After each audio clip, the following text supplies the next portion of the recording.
Canto 4 Summary The Rape of the Lock. Umbriel descends. Belinda's rage, resentment, despair knew no bounds. All her grief, melancholy, and anger was caused by the mischievous gnome, Umbriel by name.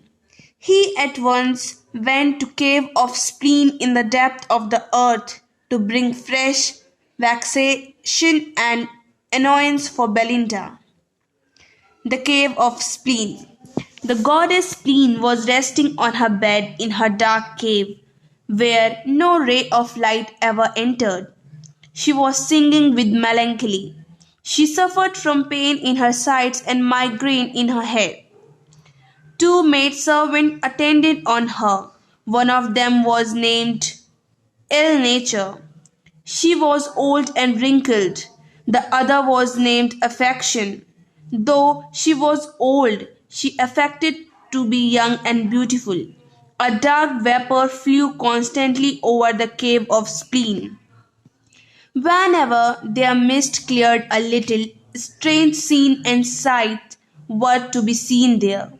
The goddess Spleen has inspired a crowd of people with strange fancies. Some of them imagine themselves to be teapot, other jar, and still other goose. Men imagined that they were with child, and some made fancy that they were bottle and cried for cocks. Umbriel prayer. The gnome passed through this fantastic crowd and reaching the goddess, told her that there was a maid who defied all her powers. She was herself cheerful and also made all those who came in contact with her happy. Umbriel prayed to the goddess to change Belinda's nature and make her melancholy and ill natured. This single act would fill half the world with melancholy. The goddess granted the gnome's prayer and gave her a bag full of sigh, sobs, passion, and tears. The bag of vexations. The gnome returned happily with it. He found that Belinda was much dejected and the lady Thalestris was trying to console her. He poured the bag over their head. The result was that Belinda burned with more than human anger and Thalestris further incited her.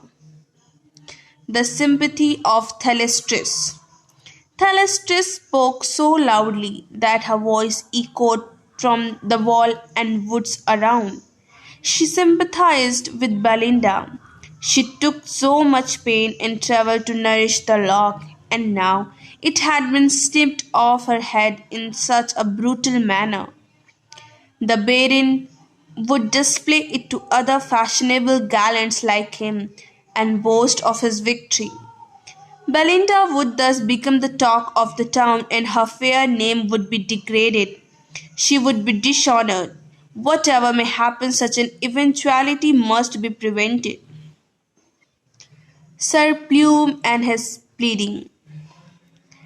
Having expressed her sympathy in the manner, she turned to her lover, Sir Plume, and begged him to demand the lock back from Lord Peter. Sir Plume, who was proud of his snuff box and his cane, pleaded with the lord to return the lock, but the Baron politely but firmly rejected his request. He told Sir Plume that the lock had been severed and could not decorate the fair head of Belinda ever again. He would keep the sacred lock with him as long as he lived and wear it on his head. Belinda's lament. But Umbriel, that hateful gnome, did not want that matters should end thus. So he poured a vial of grief on the head of Belinda, and the beautiful lady began to sigh and cry aloud. She cursed the day on which she had lost her hair. She regretted that she had ever came to Hampton Court. She wished that she had remained all alone and unadmired, and that all her charm had faded away unseen, like a rose in a desert. Several omens since that morning had indicated that some misfortune was about to befall her. But Alice, she ignored all of them. She would herself destroy the other log which still remained. She would not have minded much if the Baron had robbed her of any other hair but that her favorite log. Thus she wept and cursed him.